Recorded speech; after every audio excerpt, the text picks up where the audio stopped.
The Montana winter cast long shadows across Pine Valley Ranch as 7 men approached on horseback, their rifles strapped across their backs like harbingers of death. They couldn't have known that the solitary rancher, methodically mending his fence line with calloused hands that rarely spoke of their past, was once known as Ghost Echo Mitchell, the deadliest scout sniper in the Pacific Theater with 300 confirmed eliminations. Their fatal mistake would echo across the mountains like a rifle shot in the dawn. Before we jump back in, tell us where you're tuning in from, and if this story touches you, make sure you're subscribed, because tomorrow I've saved something extra special for you. The bitter December wind howled through Pine Valley, driving needles of snow against the weathered walls of Mitchell's ranch house. Robert Mitchell worked the fence line with mechanical precision, his movements economical and purposeful as he secured each post, showing no sign that he noticed the approaching riders through his peripheral vision. 20 years of combat instinct had taught him to observe without betraying awareness.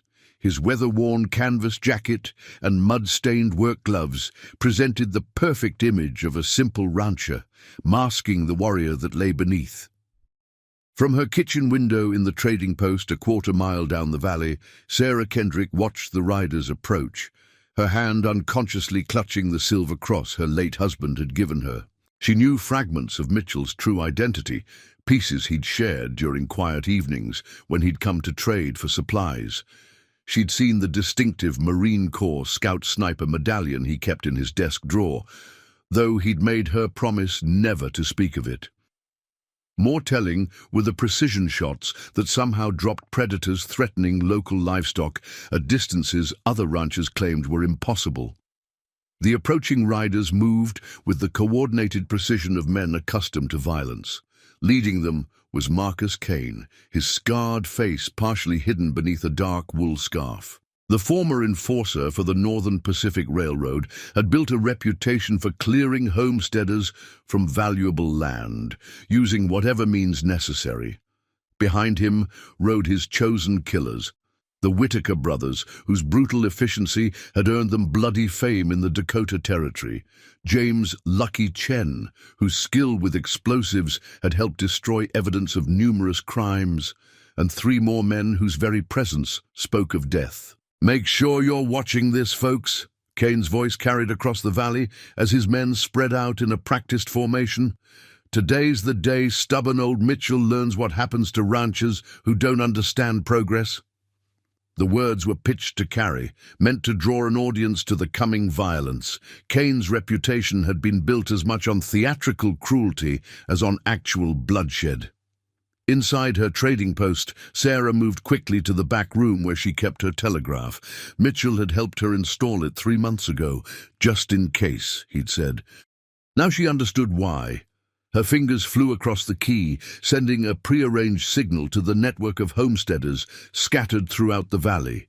Within minutes, children would be moved to safe locations, valuables secured, and defensive positions quietly taken.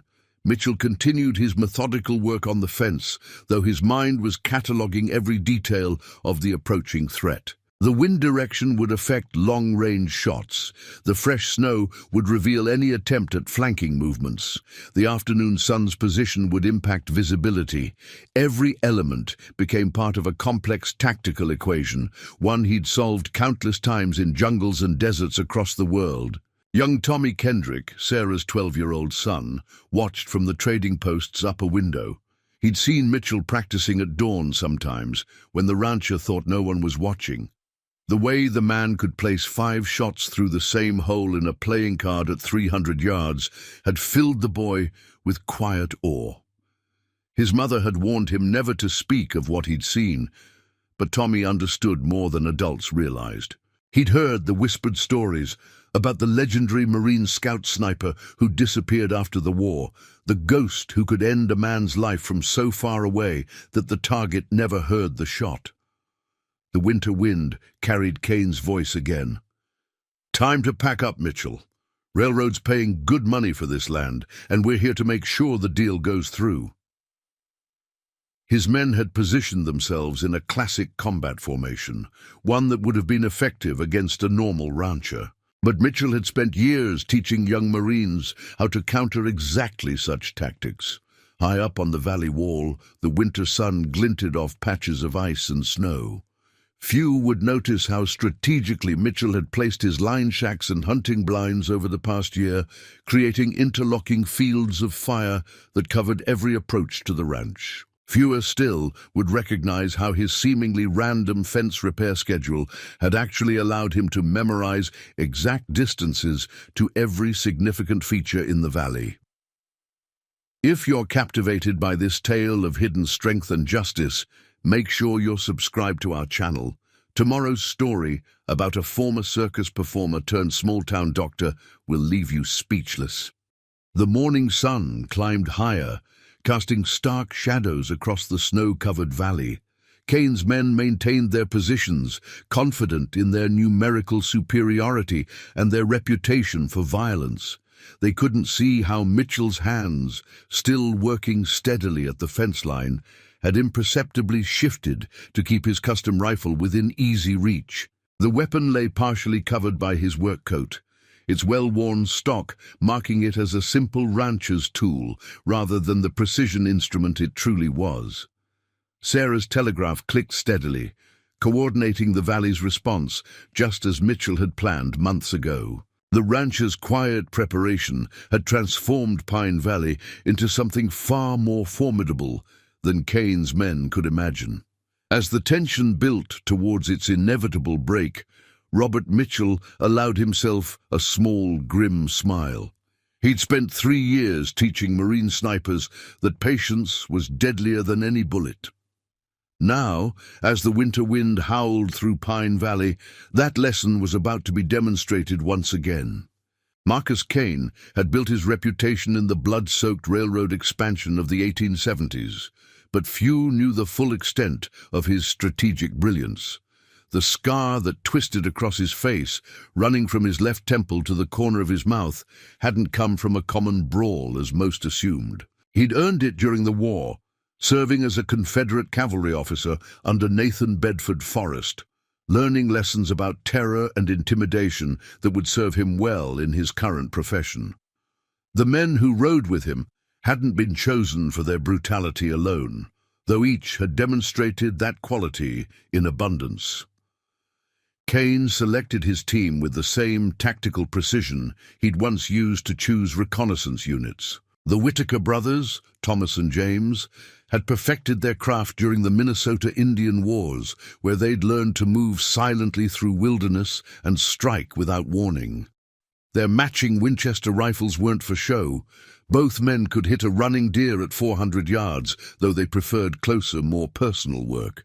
James "Lucky" Chen had earned his nickname not through surviving dangerous situations, but for his uncanny ability to place explosive charges exactly where they would do the most damage. He'd learned his trade building the Transcontinental Railroad, but had found more profitable employment using those skills to eliminate evidence of Kane's operations.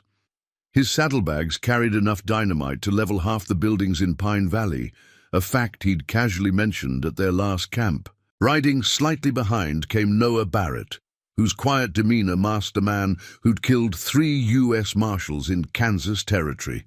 His preferred weapon was a shortened cavalry carbine, easily concealed beneath a winter coat. Next to him, William "Trap" Reeves earned his moniker for his skill at anticipating his victims' escape routes. The last member of their group, Michael Cross, was the youngest but perhaps the most dangerous, a former Army scout whose tracking abilities had helped the syndicate hunt down numerous witnesses who'd thought themselves safely hidden. 7 men for 1 rancher, Cross had questioned during their planning session the previous night. Seems like overkill. Kane's response had revealed the strategic thinking that made him more than just another hired gun. This valley's the key to controlling the whole territory. Railroad needs it for the new spur line. Mining companies want the mineral rights. Timbermen are already asking about contracts. But more than that, he'd paused, studying the map spread before them. Taking this valley sends a message.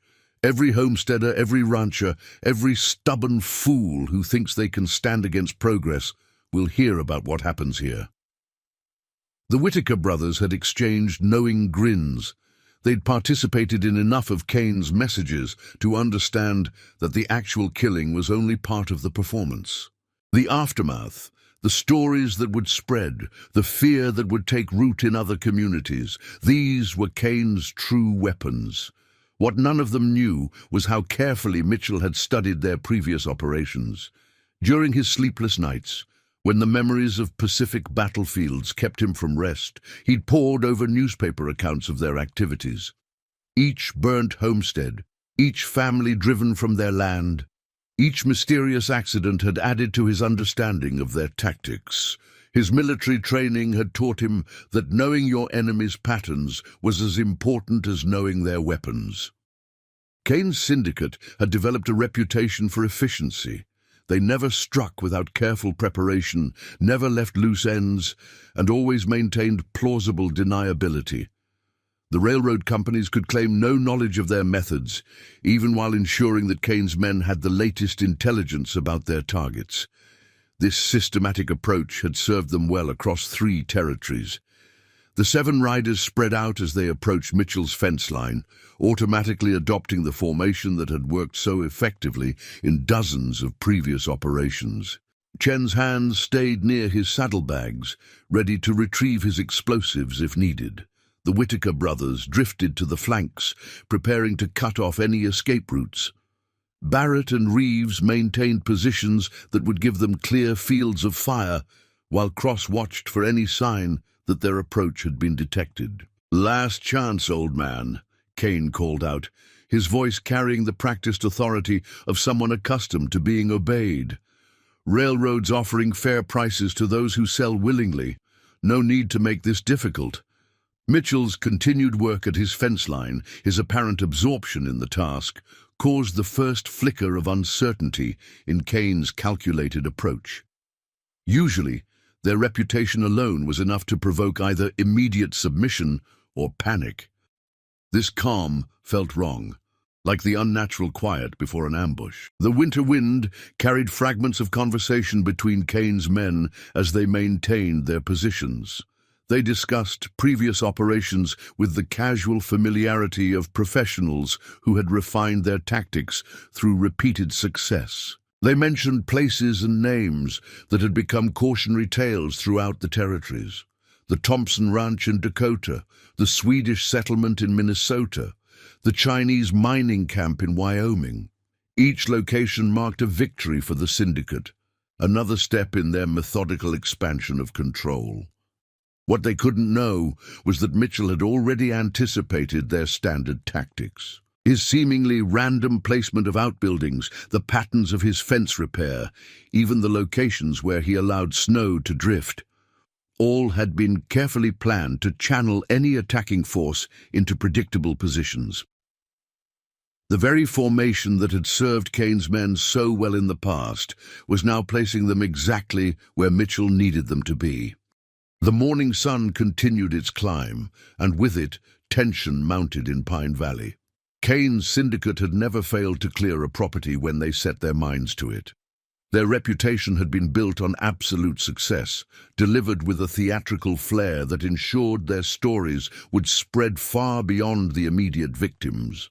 They were about to discover that reputation, like the morning shadows stretching across the snow, could be deceptive. Preparing and narrating this story took us a lot of time, so if you are enjoying it, subscribe to our channel. It means a lot to us. Now, back to the story. Pine Valley had changed since Robert Mitchell's arrival 18 months ago, though the transformation was subtle enough that few outsiders would notice. Sarah Kendrick's trading post, standing sentinel at the valley's narrowest point, had gradually become more than just a supply station. The reinforced walls Mitchell had helped her build to keep the winter winds out could now withstand more hostile forces. The new storage cellar, dug deeper than strictly necessary for preserving goods, connected to a network of emergency tunnels that few knew existed. Inside the trading post, Sarah moved with practiced efficiency, her actions masking the strategic purpose behind each movement. She'd learned to read people during her years running the store, but Mitchell had taught her to see deeper patterns. The extra ammunition she'd been storing, carefully distributed among legitimate shipping crates, wasn't just merchandise, it was insurance. The newly installed shutters, which other traders dismissed as simple protection against mountain storms, were thick enough to stop more than just wind and rain. Thomas Green, who ran the valley's mill, remembered the day Mitchell had first approached him about reinforcing the building's foundation. "Water damage," the rancher had said, but his eyes had told a different story. Now the mill's thick stone walls concealed carefully placed rifle ports, and its elevated position provided clear lines of sight down both sides of the valley. Green's teenage sons had spent the summer learning what they thought was simple marksmanship, never realizing they were being trained in coordinated fields of fire. The McPherson family, whose sheep ranch bordered Mitchell's property to the north, had initially viewed their new neighbor with typical Highland skepticism. But when Mitchell single-handedly eliminated the wolf pack that had been decimating local herds, taking shots at distances that seemed impossible, old Ian McPherson had recognized something familiar in the rancher's eyes. "Reminds me of the men I served with in the Crimea," he'd told his wife Margaret. "The ones who carried the weight of too many precise shots." Even Doc Wilson, whose small practice served the scattered homesteads, had been quietly incorporated into Mitchell's preparations. The doctor's regular rounds now included checking a series of cached medical supplies strategically placed throughout the valley. His newly expanded clinic, built with Mitchell's help, included features that seemed odd for a frontier doctor's office: reinforced walls, multiple exits, and windows placed for optimal observation of approaching riders. Young Tommy Kendrick had become an unwitting part of Mitchell's defense network. The boys' daily rides to deliver messages and small packages, a common sight in the valley, now served a deeper purpose. Each route had been carefully planned to provide early warning of approaching threats, while appearing to be nothing more than a child's normal activities. Mitchell had taught him to recognize different types of horseshoes, to count riders without appearing to look at them, to remember details that others might miss. The valley's transformation extended to its smallest details. The new fence lines that local ranchers had built, following Mitchell's suggestions, created natural channeling barriers. The seemingly random placement of hay storage and equipment sheds provided covered positions and interlocking fields of fire. Even the winter livestock pastures had been carefully selected to keep valuable animals away from likely lines of conflict. Sarah Kendrick watched through her window as Kane's men maintained their positions around Mitchell. She remembered the quiet evenings when the rancher would visit her store, supposedly just to trade for supplies. How he'd taught her to use the telegraph in ways that went beyond simple messages, creating a communication network that connected the valley's scattered homesteads. The codes they'd developed seemed like an interesting game at the time. Now she understood their true purpose. The valley's children had been the first to notice something different about Mitchell. They saw how he could track game that others couldn't find, how his eyes constantly scanned the horizon, even while engaged in conversation, how he moved with a predator's grace despite his farmer's clothes. Their parents dismissed such observations as childhood imagination, but Mitchell had recognized the value of young, observant eyes. He'd turned their natural curiosity into an early warning system, teaching them games that really trained them to spot approaching riders or unusual activity. Reverend Matthews, leading his small congregation in the valley's only church, had also played his part in the community's quiet preparation. The church's bell, installed 3 months ago as a gift from Mitchell, could be heard throughout the valley. Its different rings, which the Reverend claimed were for various religious occasions, actually formed part of an elaborate warning system. The church basement, expanded during recent renovations, could shelter the valley's most vulnerable residents if needed. Through her trading post window, Sarah could see how the morning sun cast long shadows across the snow-covered ground. Kane's men maintained their threatening positions, unaware that every movement was being observed and reported through the valley's invisible network. Children were already being quietly moved to safer locations. Valuable livestock shifted to protected pastures and defensive positions, manned with practiced discretion. The valley's apparent vulnerability masked a community that had been carefully prepared for exactly this kind of threat. Mitchell's military experience had taught him that the best defenses were the ones enemies never noticed until it was too late. As Kane's syndicate continued their calculated intimidation, they remained ignorant of how each passing minute allowed the valley's hidden strength to coalesce around them. Sarah's hands moved steadily as she continued her normal trading post routine, but her mind was counting down the stages of Mitchell's defense plan. The telegraph had already alerted key positions. The church bell would soon ring for morning prayers, signaling all residents to implement their assigned roles. The very isolation that made Pine Valley an attractive target for Kane's operation had been transformed into a tactical advantage by 18 months of careful preparation. What appeared to be a scattered collection of vulnerable homesteads was actually a carefully orchestrated defensive network, all centering on the quiet rancher whose skilled hands continued their steady work on the fence line. The valley held its breath, waiting for the moment when its hidden strength would be revealed to those who had so fatally underestimated it.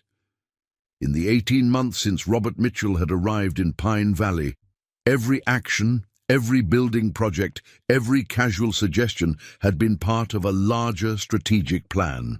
His military experience had taught him that preparation often meant the difference between life and death, and he'd applied this lesson with methodical precision to the entire valley. The root cellar beneath his ranch house appeared ordinary enough, its rough-hewn walls stocked with preserved foods and basic supplies. But behind a false wall of stacked potato crates lay evidence of Mitchell's true nature. Here, maintained with military precision, rested the tools of his former trade. The custom-modified Springfield rifle, its stock marked with subtle range calculations, had accompanied him through some of the Pacific Theater's bloodiest campaigns. Beside it lay the compact spotting scope he'd used to call in strikes on Japanese positions, now repurposed for observing the valley's approaches. Mitchell had chosen his ranch's location with tactical consideration that went far beyond agricultural concerns. The property's position offered clear sightlines to every major approach, while the surrounding ridgelines provided perfect positions for long-range engagement. What appeared to be simple line shacks scattered across the property for routine ranch work had been carefully positioned and reinforced to serve as forward observation posts. Sarah Kendrick remembered the day Mitchell had helped her reorganize her trading post storage system. His suggestions about inventory placement had seemed practical enough, but now she understood their deeper purpose. The heavy items positioned near the windows could quickly become cover. The new steel shutters, which he'd insisted on installing himself, had gun ports disguised as ventilation holes. Even the seemingly random arrangement of merchandise created clear lanes of fire while appearing completely natural. The valley's children had become an unwitting part of Mitchell's intelligence network. His patient lessons in tracking and wildlife observation, presented as entertaining games, had trained them to notice and report unusual activities. Young Tommy Kendrick's daily rides to deliver messages now followed carefully planned routes that provided maximum surveillance coverage. The boy's natural curiosity had been shaped into an asset that even Kane's experienced men wouldn't suspect. Dr. Wilson's clinic had been transformed through subtle suggestions and carefully offered assistance. The new examination rooms featured unusually thick walls, explained away as insulation against the mountain cold. The enlarged windows, strategically placed for observation, seemed designed merely for better light. The expanded storage area contained more than just medical supplies. Cached ammunition and emergency provisions lay hidden behind innocent-looking shelving. Mitchell's military training had taught him that communication could decide a battle's outcome. The telegraph system he'd helped establish throughout the valley appeared to serve normal commercial purposes, but it incorporated military signal protocols he'd learned in the Pacific. Sarah Kendrick's quick fingers could now transmit complex tactical information in what seemed like routine business messages. The valley's natural features had been integrated into Mitchell's defensive strategy. The new fence lines, which other ranchers had adopted at his suggestion, created channeling barriers that would force any attacking force into predetermined killing zones. Snowdrifts were deliberately allowed to build in certain areas, making some approaches appear easier while concealing the true tactical disadvantage they presented. Each homestead in the valley had been quietly strengthened according to Mitchell's guidance. The McPherson's sheep ranch now included reinforced stone walls that could serve as defensive positions. The Green family's mill, with its commanding view of the valley floor, had been subtly modified to include concealed firing positions. Even the church, under the guise of routine maintenance, had been prepared to serve as both shelter and strongpoint. Mitchell's own ranch house exemplified his attention to tactical detail. The seemingly decorative wooden shutters were actually steel-backed and bulletproof. The front porch's support posts were positioned precisely to provide cover while maintaining clear fields of fire. The windmill, which appeared to serve only the obvious purpose of drawing water, also served as a perfect observation post with commanding views of the surrounding territory. In the months leading up to Kane's arrival, Mitchell had conducted quiet drills disguised as social gatherings. Church picnics became opportunities to practice emergency protocols. Barn raisings allowed him to establish rally points and evacuation routes. Even the regular Sunday services provided cover for coordinating the valley's defensive network. The pre-dawn hours had always been Mitchell's time for serious preparation. While the valley slept, he would move silently through his carefully prepared positions, checking sight lines, verifying distances, and maintaining his equipment with the same precision he'd used in combat. His rifle's scope had been meticulously calibrated for every significant distance in the valley, each landmark carefully ranged and noted. What appeared to be ordinary ranch ledgers contained detailed notes on wind patterns, elevation changes, and seasonal variations that could affect long-range shots. Every page reflected the methodical approach of a man who understood that survival often depended on precise calculation rather than speed or luck. As Kane's men maintained their threatening positions around Mitchell's fence line, they remained unaware that every aspect of their surroundings had been prepared for this moment. The very ground they occupied had been chosen and prepared months in advance. Their seemingly advantageous positions had been anticipated and integrated into Mitchell's defensive plans. The morning sun continued to climb, casting ever-changing shadows across the snow-covered valley. To Kane's men, the scattered buildings and fence lines appeared to be nothing more than typical ranch infrastructure. They couldn't know that every structure, every fence post, every seemingly random feature of the landscape had been positioned to serve Mitchell's carefully crafted strategy. The quiet rancher's military experience had taught him that the best defenses were the ones enemies never recognized until it was too late. Marcus Kane signaled to the Whitaker brothers, who immediately began their practiced intimidation routine. Thomas Whitaker's rifle cracked sharply in the winter air, the bullet splintering the top rail of the fence mere inches from Mitchell's steady hands. James followed with a shot that kicked up snow at the rancher's feet. Their synchronized shooting had broken the resolve of countless homesteaders before, yet Mitchell continued his methodical work, seemingly unfazed by the deadly projectiles dancing around him. Inside the trading post, Sarah Kendrick's fingers moved across the telegraph key, sending coded updates about the gang's positions to the scattered observation posts throughout the valley. She watched as Lucky Chen dismounted, his practiced movements suggesting he was preparing to deploy his explosives. The Chinese demolitions expert had begun unpacking his saddlebags with theatrical slowness, arranging his tools of destruction where Mitchell could clearly see them. The morning air carried Chen's voice clearly. "Railroad doesn't care if land comes with buildings or not. Sometimes empty ground easier to work with." He removed a stick of dynamite, turning it in his hand so the sun caught the brass blasting cap. The implied threat had worked effectively in previous operations, but Mitchell's continued focus on his fence repair created the first hints of uncertainty in Chen's practice performance. Kane's voice cut through the tension. "Might want to consider your position carefully, old man. Railroad's offering fair prices because Mr. Huntington prefers peaceful solutions. But peaceful isn't the only way this can go." He gestured to Noah Barrett, who produced a folded document with flourish. "Got the sale contracts right here, already signed by most of your neighbors." Mitchell's hands paused briefly in their work, the only indication he'd heard Kane's words. This momentary stillness, lasting less than a heartbeat, would have meant nothing to most observers, but to Sarah Kendrick, who had learned to read the rancher's subtle signals, it communicated volumes. She immediately adjusted her telegraph message, alerting the valley's defensive network to prepare for imminent action.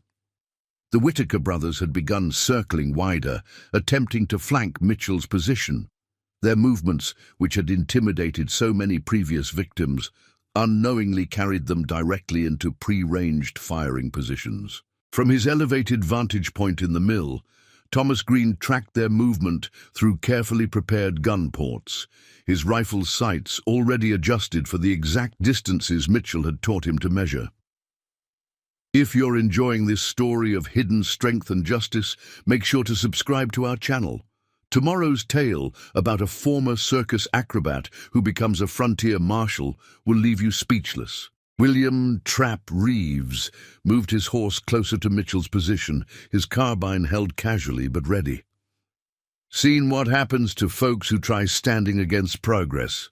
he called out, his voice carrying the weight of numerous similar confrontations. "Accidents happen, fires start. Sometimes whole families just disappear." The threat hung in the cold air like gun smoke, but Mitchell's response was merely to select another fence nail from his pocket. Michael Cross, the gang's tracker, felt the first stirrings of professional concern. His experienced eyes had begun noticing subtle details that seemed increasingly wrong. The snow around the buildings lay undisturbed in patterns that suggested careful planning rather than random accumulation. The ranch's outbuildings were positioned in ways that nagged at his military training. Even Mitchell's seemingly ordinary fence repair took place at a location that offered clear lines of sight in all directions. Kane recognized the doubt in Cross's expression and responded by escalating the pressure. "Think carefully about your next move, Mitchell. Railroad's deadline for peaceful purchase expires at noon." He nodded to Chen, who had finished arranging his explosives in a deliberate display. "After that, we're authorized to clear the land by any means necessary." Inside her trading post, Sarah's hand moved to the lever Mitchell had installed beneath her counter. The mechanism would activate the steel shutters he'd secretly prepared, transforming her store into a fortified position within seconds. Through her window, she could see young Tommy had positioned himself exactly as Mitchell had trained him, ready to ring the church bell in the pattern that would signal the valley's defenders. Dr. Wilson, watching from his clinic's observation window, noted how Kane's men had positioned themselves exactly where Mitchell had predicted they would. The physician's military experience from his days as a battlefield surgeon helped him appreciate the tactical elegance of Mitchell's preparations. Every element of the valley's defensive network had been positioned to take advantage of the gang's predictable intimidation tactics. The morning sun had climbed higher, burning away the last traces of dawn mist. Kane's men maintained their threatening positions, their confidence based on dozens of successful operations. Yet something about Mitchell's continued calm began to affect even their practiced composure. The rancher's methodical fence repair, his seeming indifference to their threats, suggested either foolish bravery or something far more dangerous. The tension stretched across Pine Valley like a drawn bowstring. Kane's syndicate had never failed to clear a property when they set their minds to it. Their reputation had been built on absolute success, delivered with calculated brutality that ensured their stories would spread far beyond their immediate victims. They were about to discover that reputation, like the morning shadows stretching across the snow, could be deceiving in ways they never imagined. Robert Mitchell's weathered hands maintained their steady rhythm on the fence repair, but his mind processed the tactical situation with military precision. The morning wind had shifted slightly, requiring minor adjustments to his pre-calculated firing solutions. The sun's position now cast shadows that would work to his advantage, and the fresh snow would make any flanking movement clearly visible. Every element factored into the complex equations that had kept him alive through countless Pacific engagements. Sarah Kendrick's fingers moved across her telegraph key with practiced efficiency, transmitting the final coded signals that would coordinate the valley's response. Each message appeared to be routine business correspondence, but carried precise instructions that Mitchell had drilled into his makeshift defensive network. The McPhersons would move their sheep to the eastern pastures, creating a clear field of fire along the valley's northern approach. Thomas Green would begin his mill's machinery, the sound masking any movement of men into defensive positions. Inside the trading post's reinforced walls, young Tommy Kendrick's hand rested on the church bell rope, waiting for the signal that would initiate Mitchell's carefully orchestrated response. The boy's heart raced with excitement and fear, but his movements remained controlled, just as the rancher had taught him. Patience, Mitchell's voice echoed in his memory, is the difference between a shot taken and a shot made. Dr. Wilson had positioned himself strategically in his clinic, his medical supplies arranged for quick access. The former battlefield surgeon recognized the calculated precision in Mitchell's preparations. Each cached medical kit throughout the valley had been positioned not just for emergency access, but to indicate specific defensive positions. The doctor's own combat experience told him that Mitchell's planning went far beyond simple self-defense. The Whitaker brothers continued their intimidation routine, their rifles cracking in the winter air with theatrical precision. Each shot was carefully placed to demonstrate their skill while heightening tension. Thomas Whitaker's bullet shattered a fence post to Mitchell's left, while James's shot kicked up snow near his feet. Their coordinated firing had broken countless men before, but Mitchell's continued focus on his work created the first seeds of doubt in their practiced performance. Kane watched the display with growing irritation, his scarred face tightening as Mitchell showed no response to the demonstration. Lucky, Chen had finished arranging his explosives in clear view, the neat rows of dynamite sticks, a silent threat that had previously proven highly effective. The demolitions expert's hands moved with practiced showmanship, making sure Mitchell could see exactly what awaited his property. Michael Cross, studying the situation with his tracker's instincts, noticed subtle movements throughout the valley that others might miss. Children being quietly moved toward the church, women carrying what appeared to be normal bundles but moved with too much purpose, men casually drifting toward predetermined positions. His military experience screamed warnings that something was fundamentally wrong with the scenario. Mitchell's voice, when it finally came, carried the quiet authority that combat veterans would recognize. "Might want to check your rifle's front sight, Thomas. It's drifting about 2 inches left at this range." The casual observation, delivered while continuing his fence work, created a moment of stunned silence. The precision of the assessment, coming from their supposedly simple target, sent a ripple of unease through Kane's men. Sarah Kendrick received confirmation signals from throughout the valley. The Green Boys had manned their concealed positions in the mill, their rifles covering the approaches Mitchell had taught them to watch. Ian McPherson and his sons had moved into their prepared fighting positions. Their years of hunting experience now turned to more serious purpose. Even Reverend Matthews had taken his assigned place, ready to coordinate the shelter and protection of the valley's most vulnerable residents. Kane's response to Mitchell's comment was immediate and aggressive. He signaled to Chen, who lit the fuse on a small demonstration charge. The explosion near Mitchell's fence line shook the ground, sending snow cascading from nearby trees. The blast would normally have served as a convincing demonstration of their serious intent, but Mitchell's continued calm suggested he had anticipated even this. Throughout Pine Valley, Mitchell's preparations began shifting from potential to kinetic energy. Defensive positions that had been prepared over 18 months were quietly manned. Firing lanes that had been carefully calculated and ranged were cleared. Communication networks that had been established under the guise of normal community interaction hummed with coded activity. The morning sun now stood higher, its light reflecting brilliantly off the snow-covered landscape.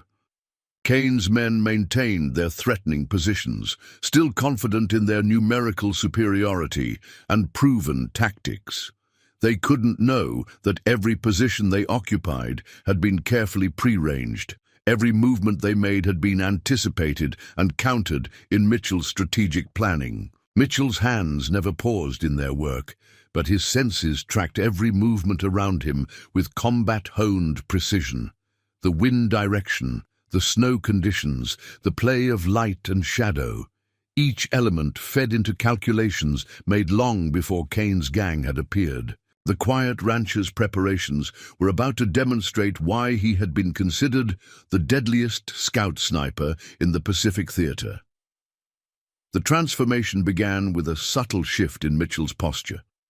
His shoulders, previously bent in the appearance of agricultural labor, aligned with military precision.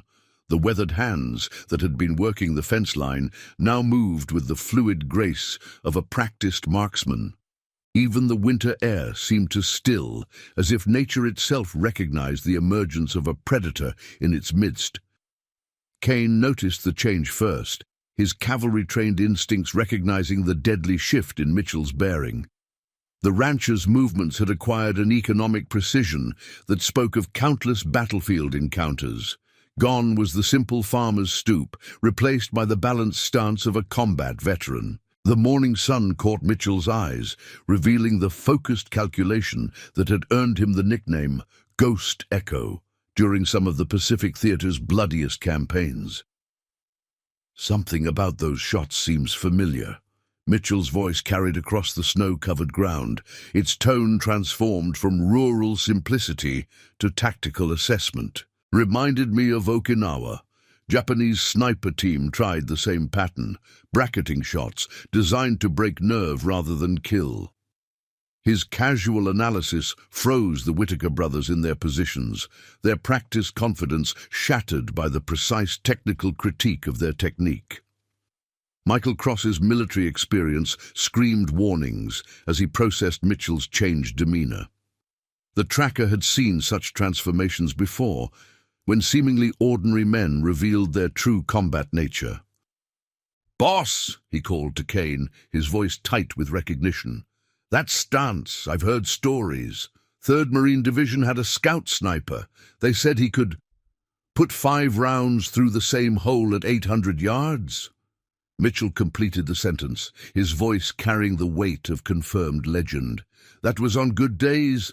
Record was 1,200, but the spotter confirmed that luck played a role.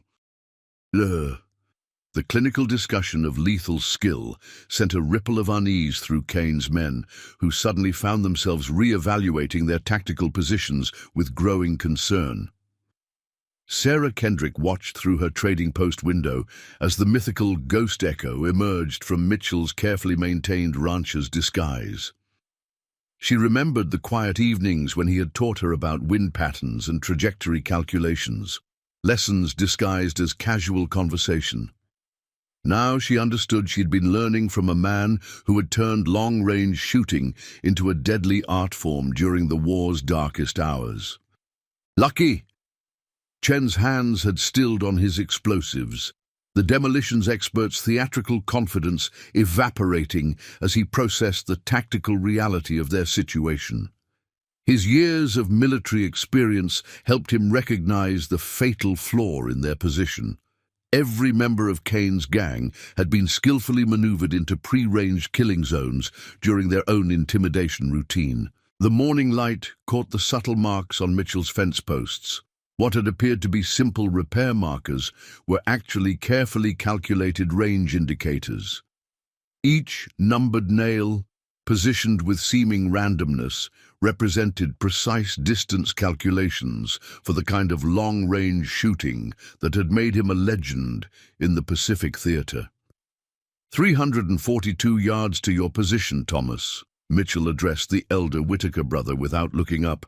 James is at 385. Winds running 6 knots from the northwest, which means a 12-inch adjustment at your range.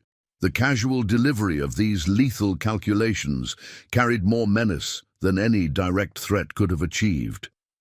Kane's scarred face tightened as he recognized the tactical disaster his team had walked into. Every position they had taken, chosen to maximize their intimidation tactics, had actually been carefully prepared by a master of long-range combat. "A ghost echo Mitchell," he breathed, the name carrying echoes of whispered legends from the Pacific campaigns. "They said you died in the Philippines." "Death's a matter of perspective," Mitchell replied, his voice carrying the calm certainty of someone intimate with its delivery. "Sometimes a man has to die to become something else. The Marine Corps taught me how to kill. The Pacific taught me when it was necessary. This valley taught me what was worth protecting." Throughout Pine Valley, defenders who had been quietly positioned according to Mitchell's instructions began to understand the full scope of his preparation. Each position had been selected not just for defensive coverage, but to support the kind of precision long-range shooting that had made him legendary. The entire valley had been transformed into an interlocking system of fire zones, all centered around the skills of a man who had turned accuracy into an art form. In the trading post, young Tommy Kendrick watched with awe as his mentor's true nature emerged. The simple shooting lessons Mitchell had given him took on new meaning. He hadn't just been learning to hunt, he had been studying under one of the deadliest marksmen the war had produced. Each casual instruction about breathing control and trigger discipline had come from years of combat experience. Mitchell's hands, no longer maintaining their pretense of agricultural work, moved with the smooth precision that had once calculated shots across jungle valleys and mountain ranges. His fingers traced patterns in the air that Sarah recognized from his lessons: wind indicators, range calculations, trajectory adjustments. The quiet rancher had become a living weapon, every movement expressing the lethal grace that had made him a legend. "Last chance," Mitchell offered, his voice carrying the weight of combat experience rather than threat. "The valley's prepared for this. Every position you've taken was chosen long before you arrived. Every shot has been calculated, every angle considered. Ask yourself if your reputation is worth testing the legend of Ghost Echo." The morning wind carried Mitchell's voice across the snow-covered ground as he began to speak, each word measured with the same precision he once used to calculate distant shots. "Guadalcanal taught me about patience," he said, his hands still maintaining their casual work on the fence. "Spent 3 days in a jungle blind, waiting for a Japanese artillery spotter. When the shot came, it had to travel 800 yards through shifting wind patterns. There was no room for error. One shot, one chance." Kane's men listened with growing unease as Mitchell continued, his quiet words carrying the weight of hard-won experience. The Marines gave me a rifle and taught me basics. The Pacific taught me that shooting was geometry, physics, and patience all wrapped into one discipline. Every variable had to be calculated: wind speed, humidity, barrel temperature, Earth's rotation at extended ranges. The difference between success and failure often came down to decimal points. Sarah Kendrick remembered the evening Mitchell had first hinted at his past. He'd been helping her adjust her store's accounting books, and his casual mention of trajectory calculations had seemed oddly specific for a rancher. Now she understood. Even his mathematical assistants had been drawn from combat experience, where precise calculations meant the difference between life and death. "They called us Ghost Echo," Mitchell explained, his voice carrying undertones of memories both proud and painful. "Because our targets never heard the shot that ended them. By the time the Echo reached them, it was already over. We weren't just shooting, we were solving complex equations under combat conditions. The Marine Corps had plenty of men who could shoot. They needed men who could think through every variable while bullets were flying." Through her trading post window, Sarah watched as Mitchell's words affected Kane's men. The casual confidence they'd shown earlier had been replaced by the wary tension of professionals recognizing a superior force. Even Kane's scarred face showed signs of growing concern as Mitchell's revelation continued. "Saipan was where the legend really started," Mitchell continued, his words carrying images of distant battlefields. Japanese commander had been coordinating attacks from what they thought was a safe distance. 2,000 yards across a valley, behind natural cover, took 3 days to calculate all the variables: air density changes between my position and the target, temperature variations throughout the day, even the Coriolis effect at that range. When the shot finally came, it taught both sides that distance alone wasn't safety anymore. Dr. Wilson, listening from his clinic, recognized the technical precision in Mitchell's description. As a battlefield surgeon, he'd heard whispered stories about the Marine Scout snipers, how their scientific approach to long-range shooting had changed the nature of combat itself. The casual way Mitchell discussed 1,000-yard shots spoke of capabilities that went far beyond normal marksmanship. After Okinawa, they said I had 300 confirmed eliminations. Mitchell's voice carried no pride in the number, only the weight of necessary actions taken. But numbers don't tell the real story. Each shot was a calculation, a problem that had to be solved perfectly the first time. The margin for error at extreme ranges is measured in fractions of an inch. 1 degree of angle at the muzzle becomes feet of deviation at the target. Young Tommy Kendrick, his hand still ready on the church bell rope, began to understand why Mitchell had spent so much time teaching him about wind patterns and mathematical principles. Every lesson about trajectory and velocity had come from hard-won combat experience, disguised as simple hunting instruction. "The war changed everything about long-range shooting," Mitchell continued, his words carrying the authority of innovation born from necessity. "We learned that skill with a rifle was just the beginning. The real challenge was understanding how every environmental factor affected the bullet's path. Temperature, altitude, barometric pressure, even the rotation of the Earth itself had to be considered at extreme ranges." Kane's men shifted uneasily as Mitchell detailed the technical foundations of his lethal expertise.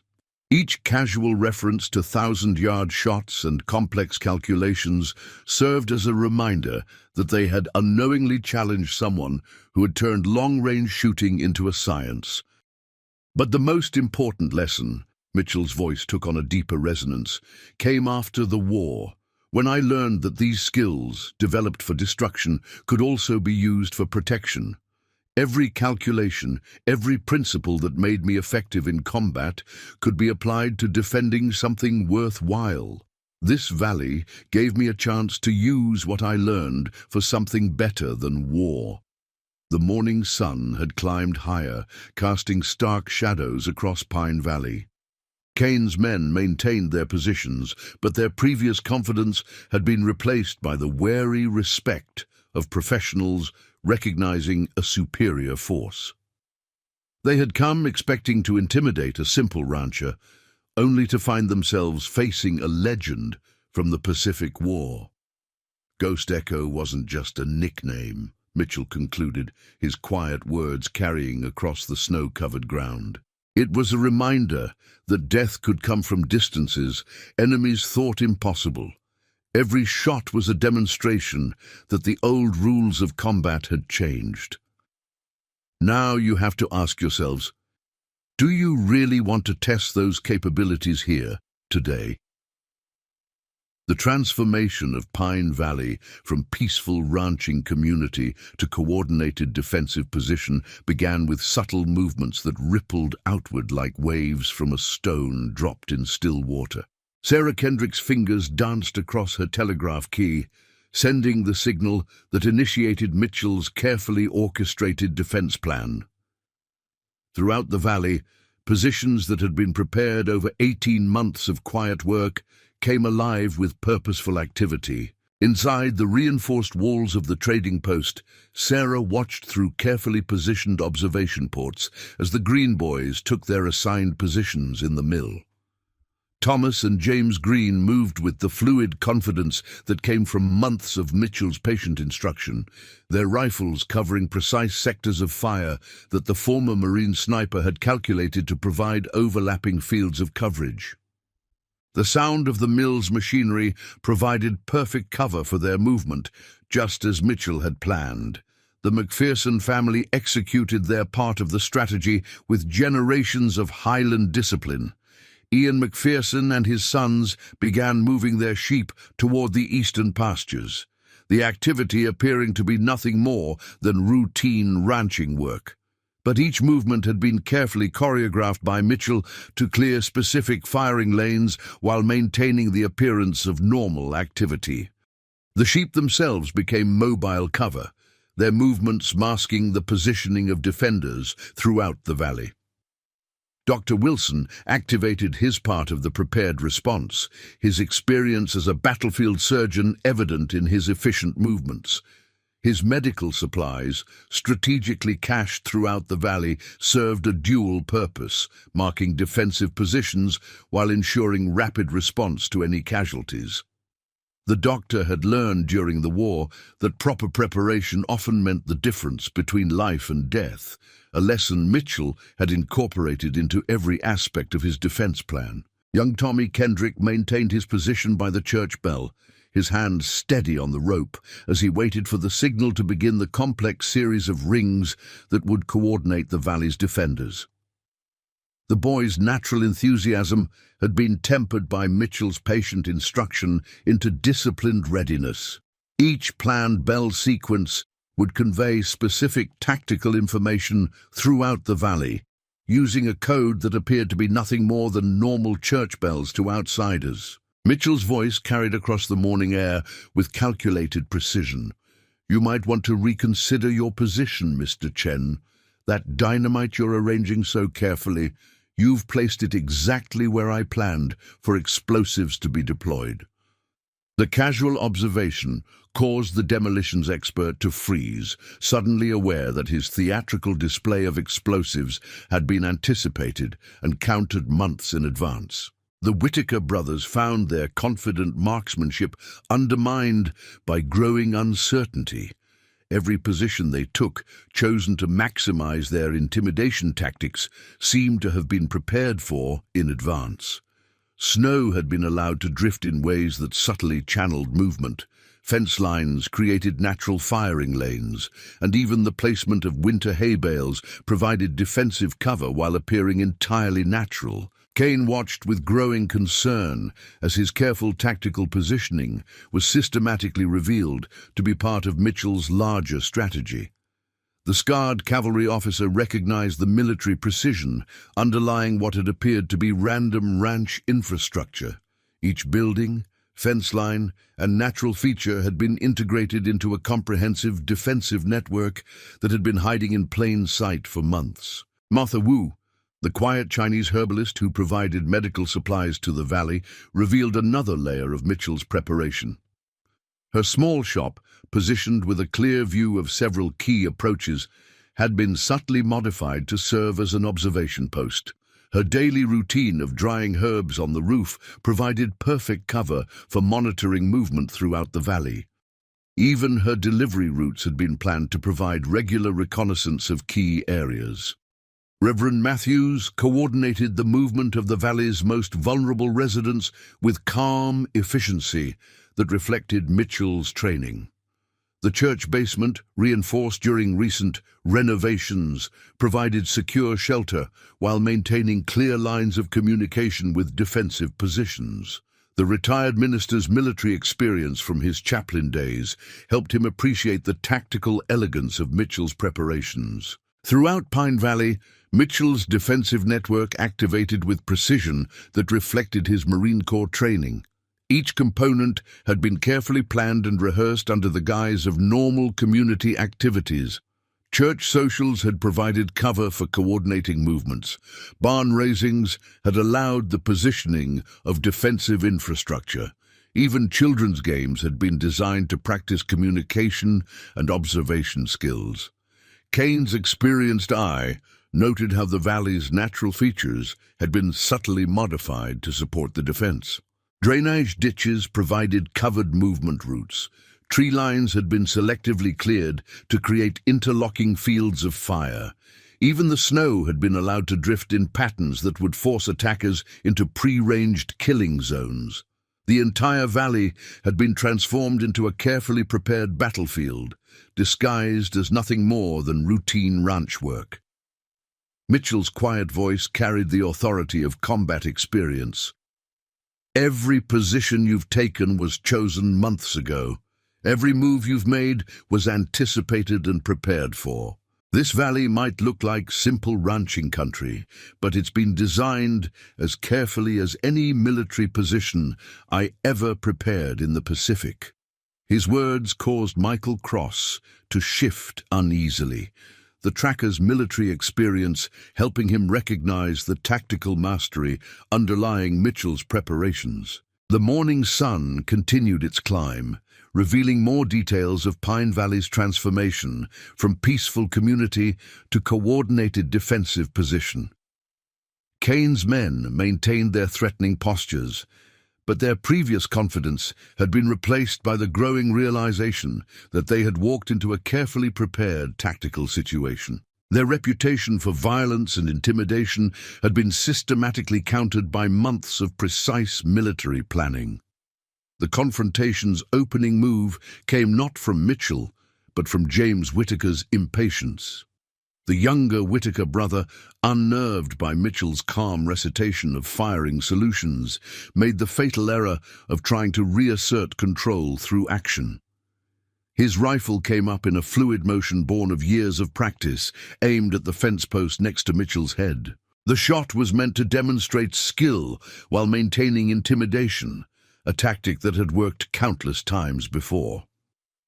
Mitchell's response transformed the morning air into a classroom of lethal physics. Without appearing to move, he made a minute adjustment to his position. Wind just shifted to 8 knots from the northwest. His voice carried the calm authority of an instructor. That would push your shot approximately 14 inches left at this range. You might want to adjust your sight picture accordingly. The crack of Whitaker's rifle confirmed Mitchell's calculation as the bullet struck exactly where he had predicted. Through her trading post window, Sarah Kendrick watched the demonstration with a mixture of awe and apprehension. She had seen Mitchell teach marksmanship before, but always in the guise of simple hunting instruction. Now she witnessed the full depth of his expertise as he transformed a would-be threat into a lesson in advanced ballistics. Thomas Whitaker, attempting to support his brother, shifted to a new firing position. The movement, intended to be tactical, actually placed him exactly where Mitchell's preparations had anticipated. 387 yards from the mill's northwest corner, Mitchell commented casually. Thomas Green has already adjusted his sight elevation for that exact range. Might want to reconsider your positioning. Kane recognized the deteriorating tactical situation, but his attempt to regain control came too late. Lucky Chen, unnerved by Mitchell's casual dissection of their positions, made the mistake of reaching for his prepared explosives.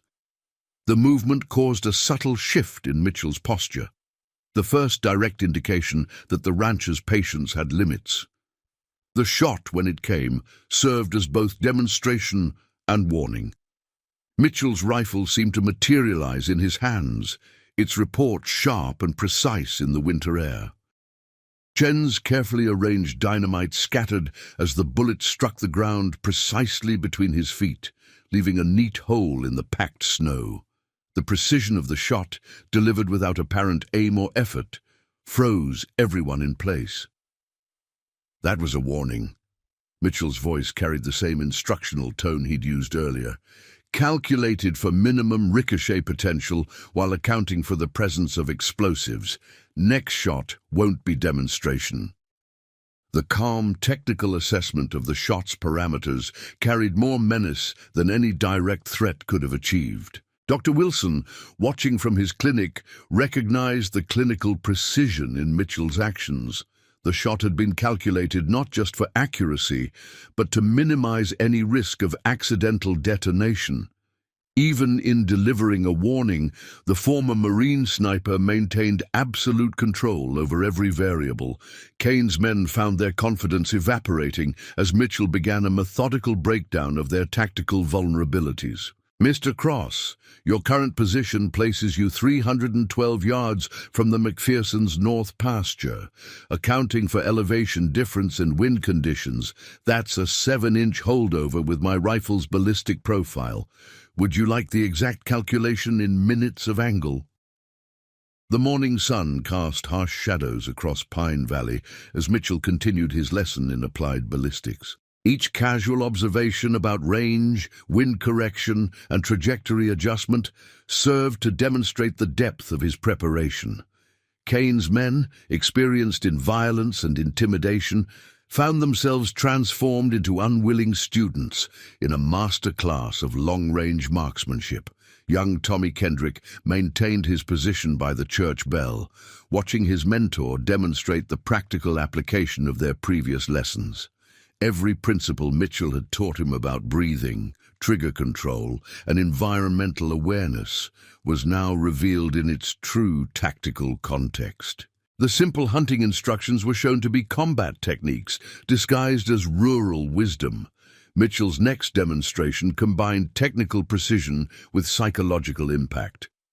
Without shifting his casual stance, he sent a shot through James Whitaker's hat brim, the bullet passing close enough to be felt but causing no injury.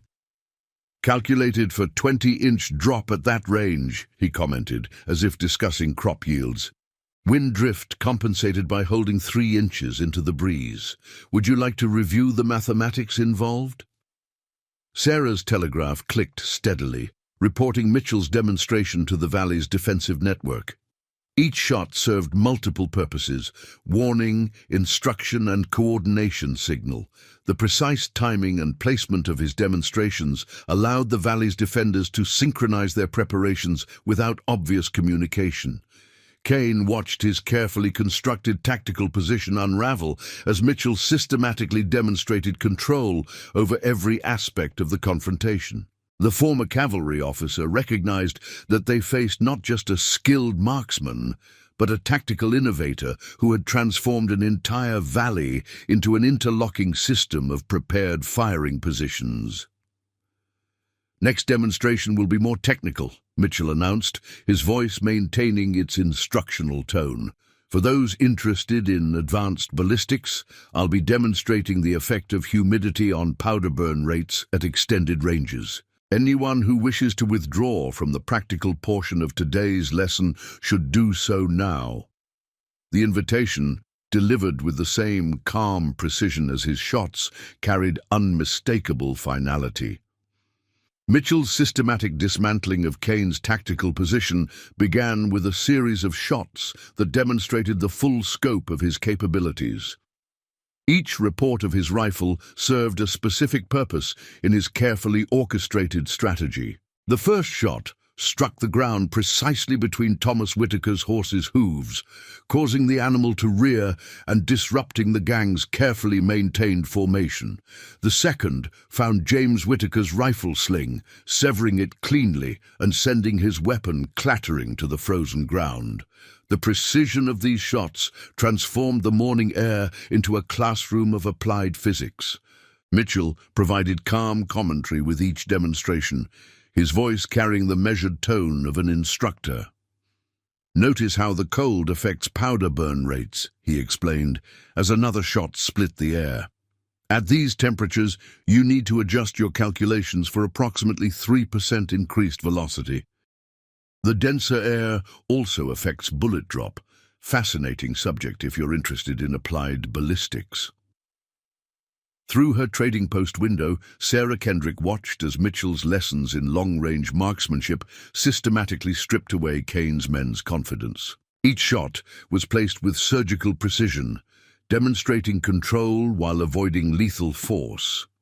The former Marine sniper was conducting a masterclass in psychological warfare, using his expertise to break the will rather than the bodies of his opponents. Lucky, Chen found his carefully arranged explosives becoming a liability rather than an asset. Mitchell's next shot struck a snowbank near the demolitions expert, sending a cascade of powder that buried his toolkit. "Interesting thing about temperature variations in dynamite," Mitchell commented. "Below certain temperatures, the nitroglycerin can crystallize, makes handling rather unpredictable. Might want to reconsider your tools in these conditions." Kane watched his tactical advantage evaporate as Mitchell continued his methodical demonstration. The gang leader had faced armed resistance before, but never with this level of calculated precision. Each shot seemed to be part of a larger equation, demonstrating mastery over distance, wind, and human psychology simultaneously. The morning sun cast long shadows across Pine Valley as Mitchell's rifle spoke again, this time removing Michael Cross's binoculars from his hands without causing injury. Dr. Wilson observed the proceedings with professional interest, noting how each of Mitchell's shots was calculated to disable rather than destroy. The former battlefield surgeon recognized the same precision he'd once used in operating theaters being applied to combat. Every bullet was placed with surgical accuracy, serving as both demonstration and warning, while minimizing the risk of serious injury. The Valley's defensive network activated in concert with Mitchell's demonstration. Thomas Green and his brothers maintained their positions in the mill, their rifles covering precise sectors that complemented Mitchell's fire. The McPherson family had completed their strategic relocation of livestock, clearing previously blocked lines of fire while maintaining the appearance of routine ranch work. Young Tommy Kendrick's hand remained steady on the church bell rope as he watched his mentor's display of skill. Each shot reinforced the lessons Mitchell had taught him about patience, breath control, and the mathematics of long-range shooting. What had seemed like simple hunting instruction was revealed as combat knowledge carefully adapted for peaceful purposes. Mitchell's voice maintained its instructional tone as he continued his systematic dismantling of Kane's position.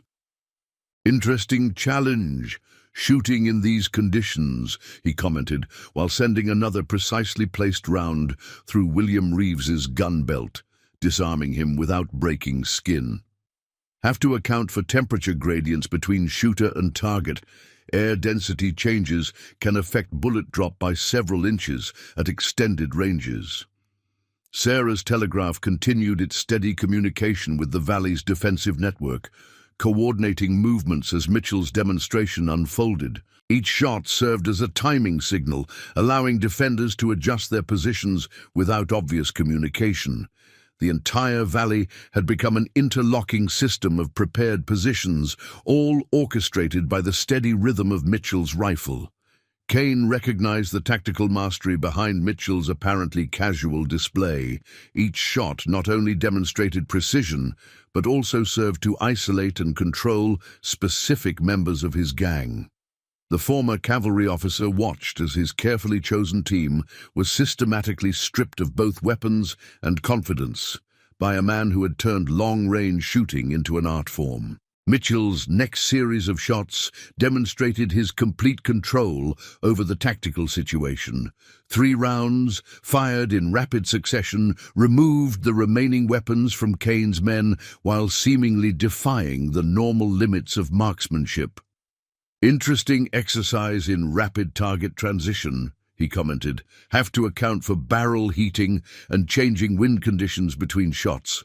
The mathematics involved are quite fascinating." The morning wind carried the echoes of Mitchell's rifle across Pine Valley as he continued his lesson in applied ballistics. Each shot added to the growing realization among Kane's men that they faced someone who had transformed combat shooting into a science. Their experience with violence and intimidation proved inadequate against an opponent who calculated trajectories with the precision of a mathematician and executed shots with the skill of a surgeon. Kane's carefully constructed facade of control shattered like ice in spring thaw. His men, systematically disarmed and demoralized by Mitchell's precise demonstrations, had lost all semblance of their former confidence. The morning sun cast harsh shadows across Pine Valley as Kane made his final desperate attempt to regain control of the deteriorating situation. "Enough of these games." Kane's voice carried the edge of a man watching his reputation crumble. He drew his personal weapon, a custom Remington revolver that had ended numerous previous confrontations. "You might be good at long range, Mitchell, but let's see how you handle—" The words died in his throat as Mitchell's next shot removed the revolver from his hand with surgical precision, the bullet striking the exact point where barrel met frame. "Interesting mechanical principle there," Mitchell commented, his voice maintaining its instructional tone.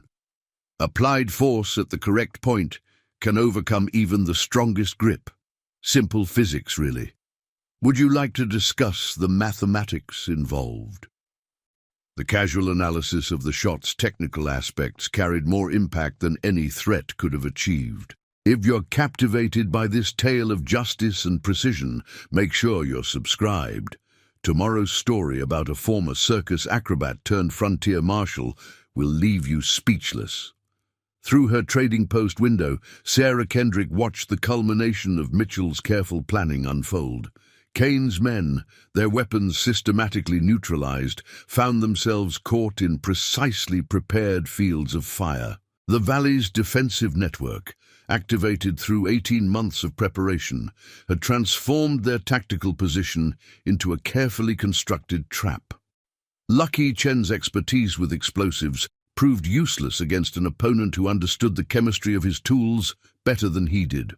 "Interesting thing about dynamite in these temperatures," Mitchell continued his lesson. "The freezing point of nitroglycerin creates some fascinating tactical considerations. Your current position, for instance, places you exactly where any detonation would be contained by the natural features of the valley." Thomas Whitaker, attempting one final show of defiance, reached for a hidden derringer. Mitchell's response combined tactical precision with educational value. "Notice the effect of reduced barrel length on accuracy," he commented as his shot disabled the small weapon.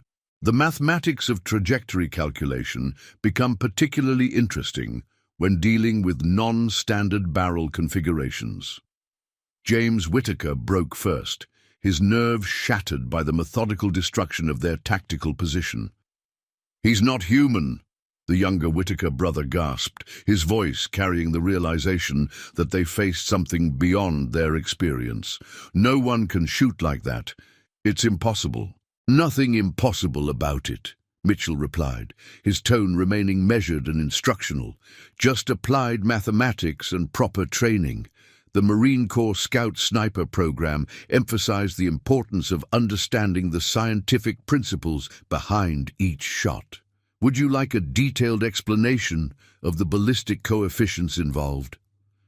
Dr. Wilson, observing from his clinic, recognized the psychological mastery in Mitchell's approach.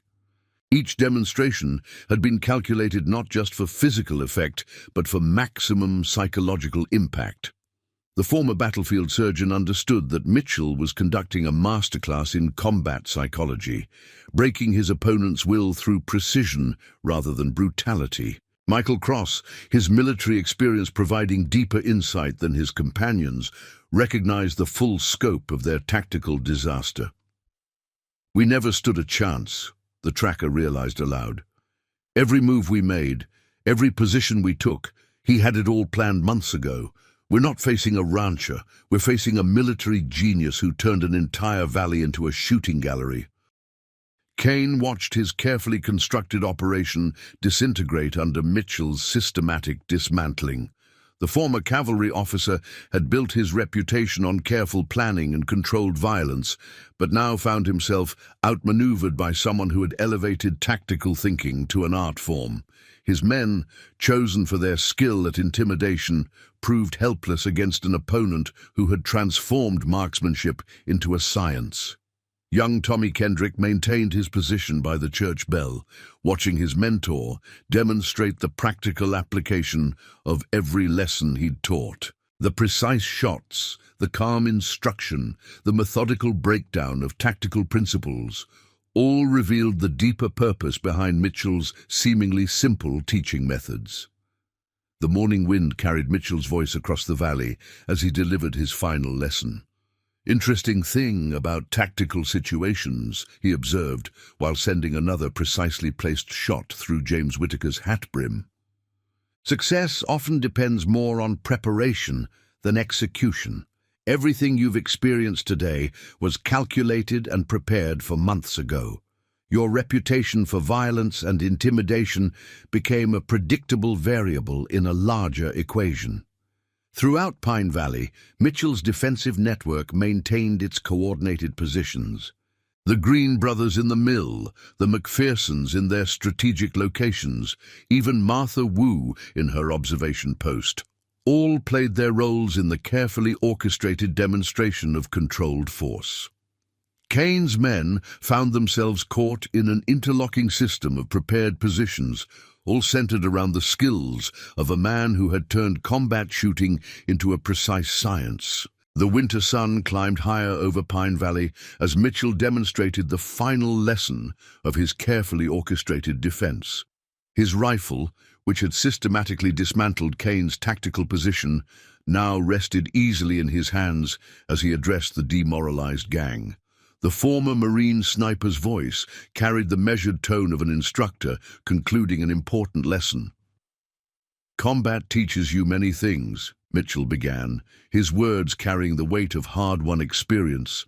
"The Pacific taught me about precision, about calculating every variable before taking a shot, but the most valuable lesson came after the war. I learned that the true measure of skill isn't in how many targets you eliminate, but in how many lives you choose to spare when you have the power to take them." Through her trading post window, Sarah Kendrick watched as Mitchell transformed the tense standoff into a masterclass in ethical warfare. His rifle remained ready but unthreatening as he continued his instruction. "Every shot I've demonstrated today was calculated to disable rather than destroy. The same principles that make a shot lethal can be applied to preserve life. It's simply a matter of adjusting your target point and understanding the mechanical principles involved." Dr. Wilson recognized the medical precision in Mitchell's approach. Each disabling shot had been placed with surgical accuracy, demonstrating absolute control while minimizing the risk of serious injury. The former battlefield surgeon understood that Mitchell was showing a different kind of strength, the power to choose mercy over vengeance. "Your reputation preceded you, Mr. Kane," Mitchell continued, addressing the gang leader directly. Your pattern of violence and intimidation made your tactical choices predictable. This allowed me to prepare specific responses that would demonstrate the futility of your approach, while preserving the opportunity for a peaceful resolution. The mathematics of trajectory calculation applies equally to saving lives as to taking them. Kane, his customary confidence shattered by Mitchell's systematic demonstration of superior skill, found himself re-evaluating every assumption that had led to this moment. The former cavalry officer had built his reputation on calculated violence, only to be outmaneuvered by someone who had elevated tactical thinking to an art form focused on preservation rather than destruction. Lucky Chen, his explosives rendered useless by Mitchell's precise intervention, received specific instruction. Your expertise with demolitions shows technical understanding. Consider applying those skills to construction rather than destruction. The principles remain the same. It's the intent that changes the equation. Dedi, the calm suggestion, carried the authority of someone who had made a similar transition. The Whitaker brothers, their marksmanship thoroughly overshadowed by Mitchell's demonstrations, listened as he offered professional critique. Your basic shooting fundamentals are sound, he observed, but you focus solely on the aggressive applications of those skills. There's more satisfaction in using precision to protect than to intimidate. The mathematics doesn't change, but the outcome becomes something you can take pride in. Throughout Pine Valley, Mitchell's defensive network maintained their positions while witnessing this lesson in ethical warfare. The Green brothers in the mill, the McPhersons at their strategic points, even young Tommy Kendrick at his church bell station, all observed how superior skill could be used to prevent bloodshed rather than cause it. In the Pacific, Mitchell continued, his voice carrying memories of harder choices. Every shot had to be lethal. But here, in this valley, I've found a better application for those skills. The same precision that made me effective in combat now allows me to protect something worthwhile without resorting to unnecessary violence. It's a more challenging target solution, but ultimately more rewarding. Michael Cross, his military experience providing deeper understanding, recognized the mastery in Mitchell's approach. The tracker had seen countless conflicts resolved through violence, but never had he witnessed such complete tactical dominance used so carefully to preserve life rather than take it. You have a choice now, Mitchell addressed Kane's men collectively. You can learn from this experience, understand that superior skill doesn't always have to end in death. The same precision that could have eliminated each of you has instead been used to teach a lesson. Consider the mathematics of that equation carefully before choosing your future path. Sarah's telegraph conveyed the final stages of Mitchell's merciful demonstration to the Valley's defensive network. The message transmitted was clear. True strength lies not in the ability to take life, but in the wisdom to preserve it when given justification for lethal force. The morning wind carried Mitchell's final instruction across the snow-covered ground. The Marine Corps taught me how to calculate every variable that goes into a perfect shot. The war taught me when those calculations had to end in death. But this valley taught me something more valuable. It showed me that the same precision can be used to protect, to defend, to preserve. That's the most important ballistic calculation I've ever learned. The transformation of Pine Valley began in the moments following Mitchell's demonstration of precision and mercy. As the morning sun cast long shadows across the snow-covered ground, Kane's men found themselves processing not just their defeat, but the profound lesson in ethical warfare they had witnessed. The former Marine sniper's systematic demonstration of superior skill, coupled with his conscious choice to preserve life, created an impact far beyond mere tactical victory. Dr. Wilson approached the scene first, his medical bag in hand. Though Mitchell's precise shooting had rendered serious treatment unnecessary, The battlefield surgeon examined the minimal damage with professional appreciation, noting how each disabling shot had been calculated to demonstrate control while avoiding permanent injury. "In all my years of combat medicine," he observed quietly, "I've never seen such precise application of force used to prevent casualties rather than create them." Sarah Kendrick emerged from her trading post, her telegraph key finally silent after coordinating the valley's defense. She watched as Kane's men, their weapons disabled but their lives preserved, began to understand the full scope of what they had experienced. The precision that could have ended their lives had instead been used to teach them about the responsibility that comes with superior skill. "The mathematics of long-range shooting remains constant," Mitchell explained as he supervised the collection of disabled weapons. "The same calculations that make a shot lethal can be applied to preserve life. It's simply a matter of adjusting your target point and understanding the mechanical principles involved." His words carried the weight of experience, transformed into wisdom. Young Tommy Kendrick, finally released from his position at the church bell, approached his mentor with newfound understanding. The shooting lessons he had received over the past months took on deeper meaning as he realized they had been about more than accuracy. Mitchell had been teaching him about the ethics of precision, the responsibility that comes with skill.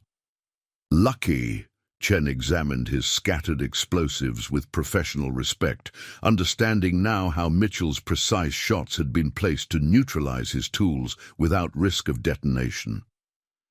"The calculations involved in preventing an explosion," Mitchell commented to the demolitions expert, "are often more complex than those required to cause one. Consider applying that understanding to construction rather than destruction." The Whitaker brothers, their marksmanship thoroughly overshadowed by Mitchell's demonstration, received detailed analysis of their technique.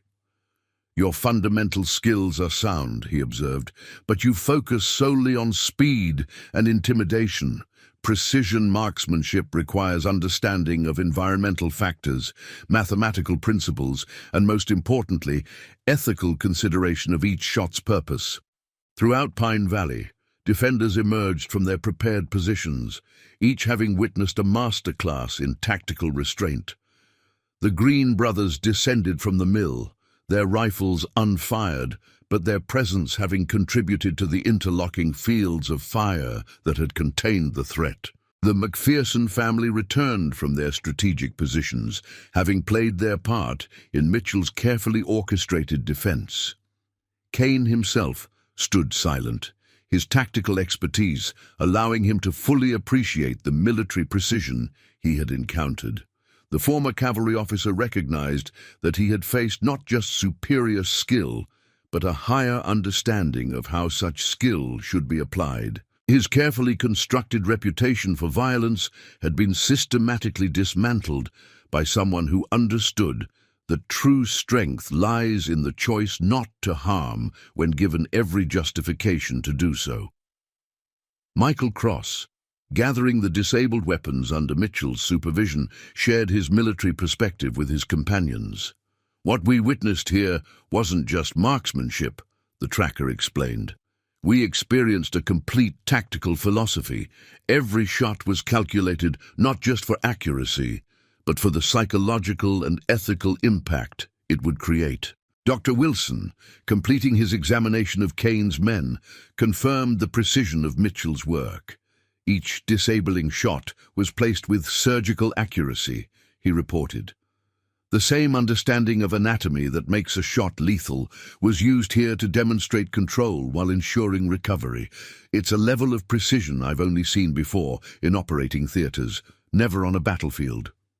The morning sun climbed higher as Pine Valley began its return to normal activity, though the community had been profoundly changed by the morning's events. Mitchell's demonstration had shown them that preparation and skill, properly applied, could defend without destroying. The same precision that had made him legendary in combat had been transformed into a tool for preservation rather than elimination. The story of Pine Valley's defense spread across the territory like wildfire in drought season.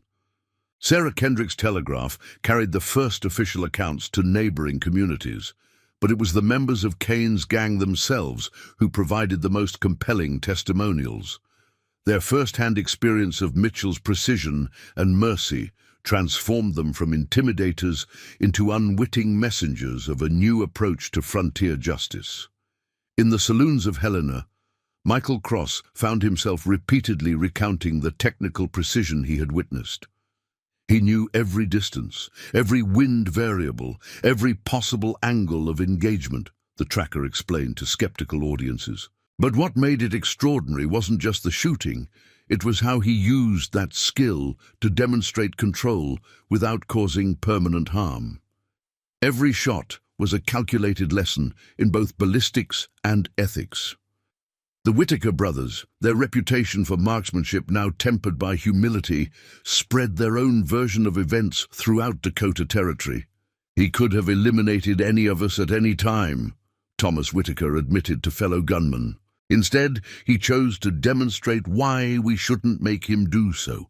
Every shot was placed with surgical precision, teaching rather than killing.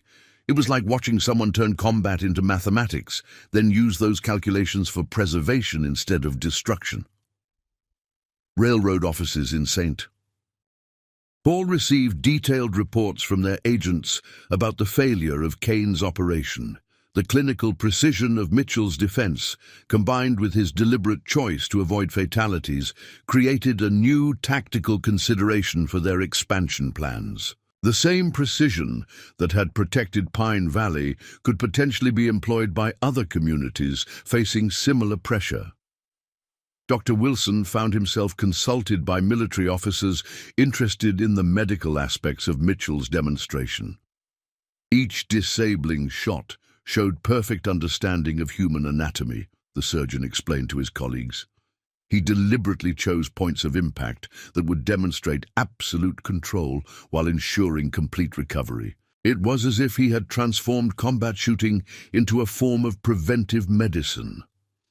Lucky Chen's account gained particular attention among demolitions experts and mining engineers.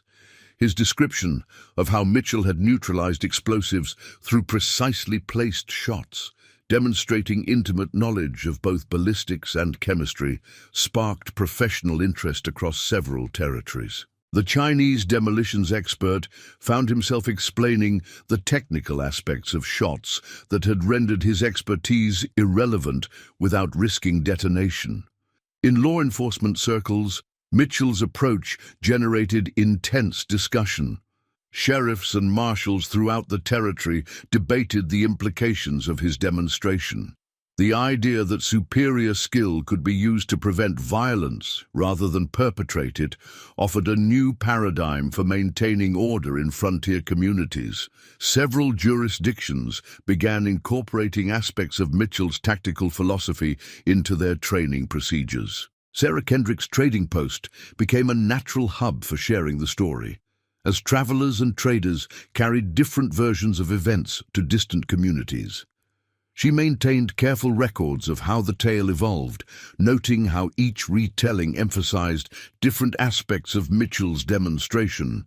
Some focused on the technical precision of his shooting, others on the psychological impact of his approach, but all carried the central message about the responsible application of superior skill. The McPherson family, traveling to livestock auctions across the territory, found themselves repeatedly asked about the events they had witnessed. Ian McPherson's military background lent particular weight to his assessment of Mitchell's tactical innovation. "In the Crimea," he explained to interested audiences, "we learned about precision shooting, but Mitchell showed us how such skill could be used to prevent conflict rather than escalate it. That's a lesson that extends far beyond marksmanship." Young Tommy Kendrick discovered that his role in the valley's defense had made him a point of interest for other children in the region. His clear understanding of the technical and ethical principles Mitchell had taught him impressed adults who recognized that the former Marine sniper was passing on not just skills, but a philosophy of responsible force. The transformation of Kane himself perhaps carried the most significant impact. The former cavalry officer found his tactical perspectives fundamentally altered by his encounter with Mitchell's precision and mercy. His subsequent accounts, delivered with military analysis to fellow veterans, emphasized how superior skill could be more effectively employed in prevention than in aggression. Throughout the territories, the story of Pine Valley's defense became a topic of serious discussion among those who understood the technical aspects of long-range shooting. Mitchell's demonstration had shown that the same principles that made precision shooting lethal could be applied with equal effectiveness to preserve life. This revelation challenged established assumptions about the relationship between superior skill and necessary violence. Railroad companies and land speculators found themselves adjusting their tactics as news of Pine Valley's defense spread. The possibility that other communities might adopt Mitchell's approach to territorial protection created new strategic considerations. The same precision that had protected one valley could potentially be employed anywhere. Skill and preparation met opportunity. 3 weeks after Kane's defeat, Pine Valley faced its first test of Mitchell's legacy. The morning stage brought 4 young men, their gun belts worn low, and their manner carrying the artificial confidence of those seeking to build reputations. They had heard the spreading tales of the rancher who combined military precision with mercy, and like moths to flame, they came to test their skills against the legend. Mitchell observed their arrival from his customary position on the trading post's porch, where he had been teaching young Tommy Kendrick about wind patterns and their effect on long-range shooting. His trained eye noted their inexperience in the way they carried themselves, the manner in which they unconsciously telegraphed their intentions through subtle shifts in posture and position. Sarah Kendrick activated the Valley's warning system with practiced efficiency, her telegraph sending coded messages that seemed like routine business correspondence. Throughout Pine Valley, Mitchell's defensive network responded with the same quiet precision that had defeated Kane's more experienced gang. The Green brothers took their positions in the mill, the McPhersons cleared their strategic pastures, and Dr. Wilson prepared his medical supplies. "Interesting choice of approach," Mitchell commented as the young gunman spread out along the street, unconsciously adopting positions he had anticipated and prepared for months ago. "Your stance suggests formal training, military background perhaps. If so, you might appreciate the mathematical principles involved in what you're about to experience." The leader of the group, a tall young man who introduced himself as James Carson, had served briefly in the cavalry. His military experience proved both advantage and limitation. While it helped him recognize the tactical sophistication of Mitchell's preparations, it also made his movements predictable to someone who had spent years studying such patterns. "We heard you're some kind of shooting wizard," Carson called out, his voice carrying the forced bravado of youth. "They say you can hit any target at any range. Thought we'd see for ourselves." His companions spread out further, attempting to create multiple angles of engagement without realizing they were positioning themselves exactly where Mitchell's preparations had anticipated they would. Mitchell's response combined instruction with demonstration. His rifle seemed to materialize in his hands as he sent a series of precisely calculated shots into the ground at each man's feet, the bullets striking exactly 4 inches in front of their boots. "Notice the consistent spacing," he commented in his teacher's voice. "Accounting for wind drift and temperature variables, maintaining such precision requires understanding of several key principles. Would you like me to explain the calculations involved?" The technical precision of these demonstration shots had an immediate psychological impact. Carson's military training helped him recognize that they faced someone who had elevated marksmanship far beyond simple accuracy. Each bullet's placement demonstrated a level of control that transformed shooting from violence into mathematics, from threat into instruction. "The interesting challenge," Mitchell continued, his voice carrying the same measured tone he used when teaching Tommy about trajectory calculations, "isn't in hitting the target. It's in choosing exactly where and how to place each shot to achieve the desired effect while minimizing potential harm. The mathematics remains the same. It's the intent that changes the equation." Throughout Pine Valley, the defensive network maintained their positions while witnessing this latest demonstration of Mitchell's philosophy.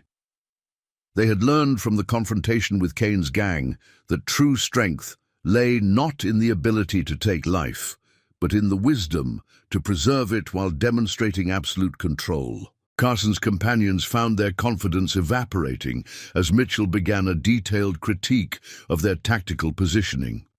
"Your spacing suggests formal training," he observed, "but you've neglected to account for terrain features and wind patterns. In the military, such oversight could prove fatal. Here, it provides an opportunity for instruction rather than elimination." Dr. Wilson, watching from his clinic, recognized the same precision he had witnessed during Kane's defeat. Each of Mitchell's demonstrations was calculated not just for accuracy, but for the psychological and educational impact it would create. The former battlefield surgeon appreciated how technical skill could be used to prevent violence rather than perpetrate it. The morning sun climbed higher as Mitchell continued his impromptu lesson in applied ballistics and ethical warfare. His rifle spoke twice more, each shot removing buttons from the young men's jackets with surgical precision. "Interesting exercise in compensation for clothing movement," he commented. "Have to account for fabric dynamics in the wind. The calculations become quite complex when dealing with such small targets at these ranges." Sarah Kendrick's steady updates through the telegraph network carried a clear message to the Valley's defenders. This challenge would be resolved through instruction rather than confrontation. Mitchell's demonstration was transforming another potential conflict into a lesson about the responsible application of superior skill. Pine Valley's transformation in the months following Kane's defeat reflected the profound impact of Mitchell's principles. The former Marine sniper's integration of precision, protection, and ethical force created ripples that extended far beyond the valley's boundaries. What had begun as one man's quest for peaceful purpose evolved into a community-wide philosophy of prepared defense and responsible skill. The trading post became an unofficial academy where Mitchell shared his expertise with carefully selected students. Sarah Kendrick observed how he transformed complex military principles into practical instruction, teaching not just marksmanship but the ethical application of skill.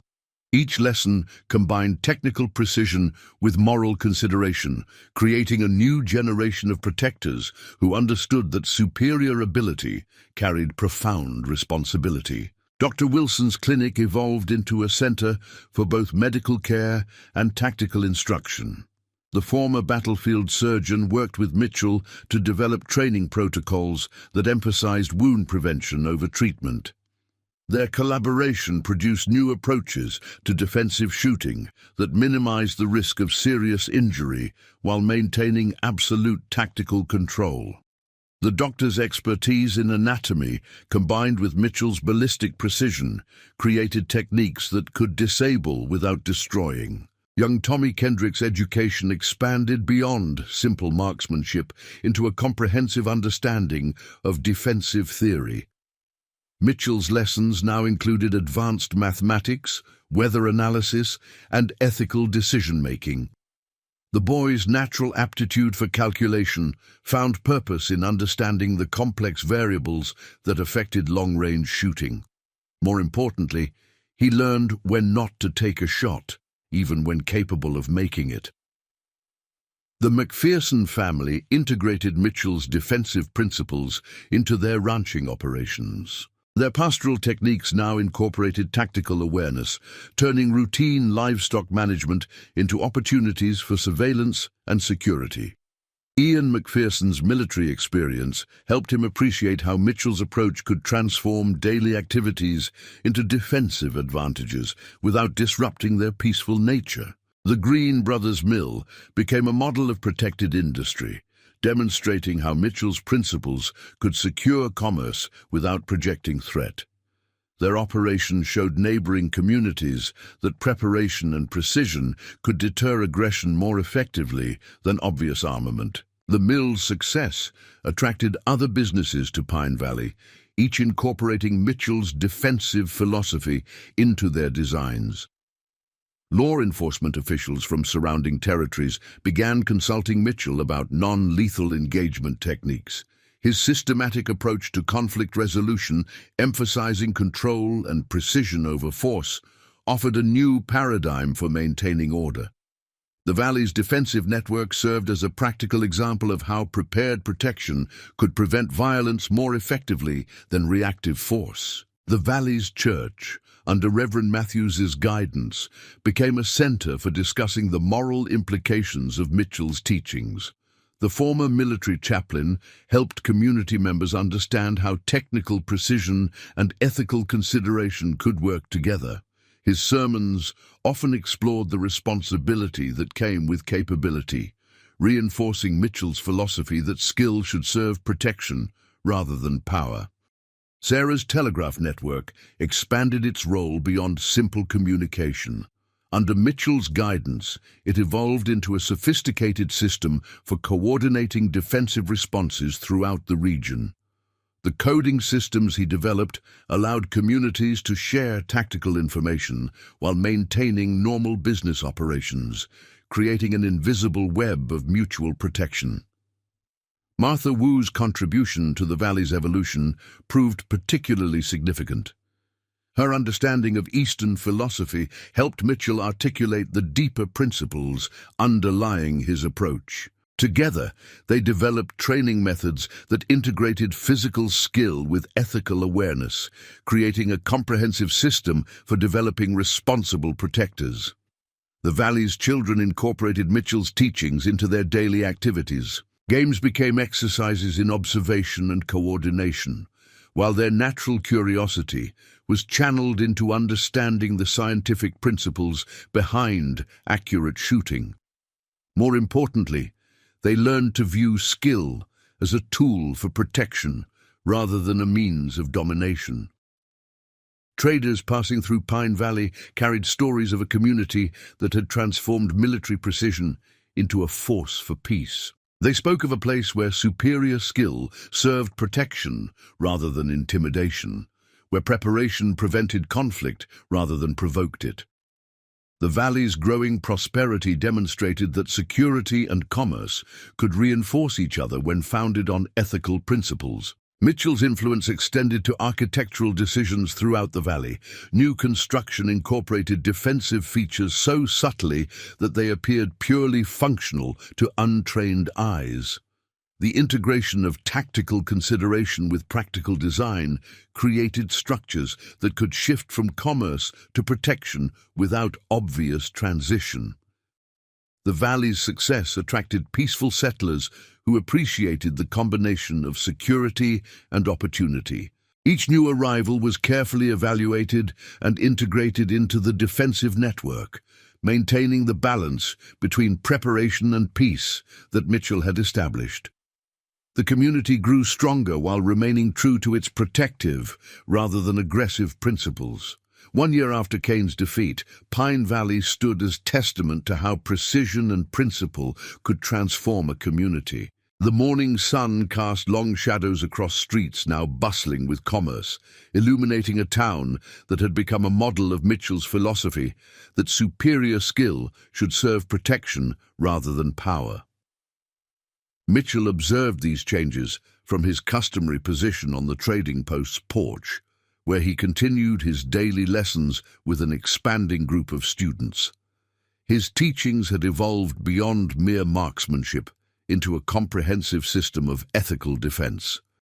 Each demonstration of technical precision now carried deeper lessons about responsibility and restraint. The mathematics of long-range shooting remains constant, he explained to his assembled students, which now included lawmen and settlers from throughout the territory. But the true challenge lies not in understanding the calculations, but in knowing when to apply them. Every capability brings with it the responsibility to choose wisely.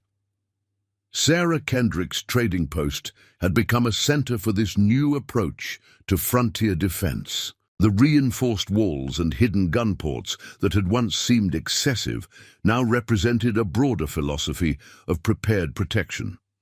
Her telegraph network coordinated similar preparations throughout the region, creating an interconnected system of communities ready to defend themselves without resorting to aggression.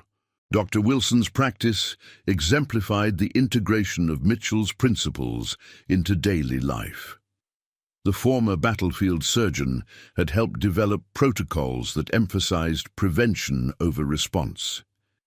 His clinic demonstrated how tactical awareness could reduce the need for medical intervention, while his training programs taught others to apply force with surgical precision when necessary. The valley's transformation attracted attention from territorial authorities seeking solutions to chronic violence. Mitchell's systematic approach offered an alternative to the cycle of aggression and retaliation that plagued many frontier communities. His emphasis on precision and restraint proved that superior skill could prevent conflict more effectively than brute force. Understanding trajectory and wind effects is fundamental. Mitchell continued his instruction, his rifle serving as a teaching tool rather than a weapon. But equally important is understanding the impact of each shot beyond its immediate target. The same calculations that make a shot possible should make us consider whether it's necessary. Young Tommy Kendrick, now assistant to both Mitchell and Dr. Wilson, embodied the integration of technical skill with ethical awareness. His natural aptitude for mathematics had developed into a deep understanding of ballistic principles, while his mentor's guidance helped him appreciate when not to apply that knowledge. The boy's growth reflected the valley's larger transformation from survival to principled protection. The McPherson family's ranch demonstrated how Mitchell's philosophy could enhance rather than hinder normal operations. Their innovative integration of defensive features into everyday ranching activities showed neighboring properties that security could coexist with productivity. The success of their approach attracted other ranchers eager to learn how preparation could prevent predation. Throughout Pine Valley, Mitchell's influence appeared in subtle but significant ways. The Green Brothers Mill incorporated defensive features so naturally that they seemed purely functional to untrained eyes. Martha Wu's observation posts doubled as herb-drying platforms. Even the church's bell tower served its spiritual purpose while maintaining its role in the valley's warning system. The true measure of skill, Mitchell told his students, lies not in how effectively you can engage a target, but in how often you can avoid the need to do so. The same precision that makes long-range shooting possible should inform our judgment about when such shooting is necessary. The valley's success attracted peaceful settlers while deterring those with violent intentions. Word spread throughout the territory that Pine Valley's defenses were both sophisticated and subtle, its protectors both skilled and restrained. This reputation proved more effective at preventing conflict than any show of force could have achieved. Law enforcement officials from surrounding territories regularly consulted Mitchell about implementing his principles in their jurisdictions. His systematic approach to conflict resolution, emphasizing prevention through preparation, offered a practical alternative to reactive policing. The valley's example showed that communities could maintain order without sacrificing civil peace. Every shot we choose not to take Mitchell explained to a group of visiting lawmen, represents a triumph of judgment over capability. The same calculations that tell us we can make a shot should also help us decide if we should. This is perhaps the most crucial equation in ethical defense. As the sun reached its zenith over Pine Valley, Mitchell's students witnessed the practical application of his philosophy. A group of rough-looking riders approached the town, their manner suggesting potential trouble. Instead of confrontation, they found themselves subtly guided by prepared positions and calculated fields of fire into situations that made violence impractical. Without a shot being fired, the valley's defenses proved their effectiveness through prevention rather than engagement. 5 years after Kane's defeat, the transformation of Pine Valley had become a model for frontier development. The morning sun illuminated a prosperous community where Mitchell's principles of precision, protection, and ethical force had become foundational to every aspect of daily life. The former Marine sniper's legacy extended far beyond marksmanship, creating a new paradigm for how skill and strength could serve protection rather than power. Mitchell stood on his familiar position at the trading post's porch, watching as a new generation of students practiced the principles he had refined over years of instruction. Young Tommy Kendrick, now a skilled instructor himself, guided them through the complex calculations of long-range shooting while emphasizing the ethical considerations that made technical precision meaningful. Sarah Kendrick's trading post had evolved into a regional center for both commerce and education. The reinforced walls that had once served purely defensive purposes now housed a school where Mitchell's integrated approach to skill and ethics was formally taught. Her telegraph network coordinated similar educational efforts throughout the territory, spreading the philosophy that had transformed Pine Valley. The mathematics of trajectory remains our foundation, Mitchell explained to a group of territorial officials who had come to study the valley's success. But understanding the physics of a bullet's path is meaningless without comprehending the responsibility that comes with such knowledge. Every calculation must serve protection rather than destruction. Dr. Wilson's medical practice had become a model for preventive defense throughout the region. The protocols he and Mitchell developed, combining tactical awareness with ethical consideration, were now standard training for law enforcement across 3 territories. His clinic demonstrated how superior skill could be dedicated to preserving life rather than taking it. The McPherson Ranch hosted regular gatherings where neighboring properties learned to integrate defensive principles into their operations. Ian McPherson's military experience helped others understand how Mitchell's approach could enhance productivity while ensuring security. The success of their methods proved that protection and prosperity could reinforce each other. The true legacy of what we've built here, Mitchell told his advanced students, isn't in the accuracy of our shots or the sophistication of our defenses. It's in the understanding that superior skill carries superior responsibility. The same precision that makes long-range shooting possible should make us more, not less, reluctant to employ it. Throughout Pine Valley, the integration of Mitchell's principles appeared in countless ways. The Green Brothers Mill had become a model for protected industry, demonstrating how security could enhance rather than hinder commerce.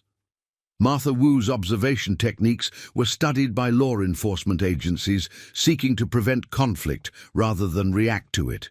Even the church's role in the community reflected the balance between preparation and peace that Mitchell had established.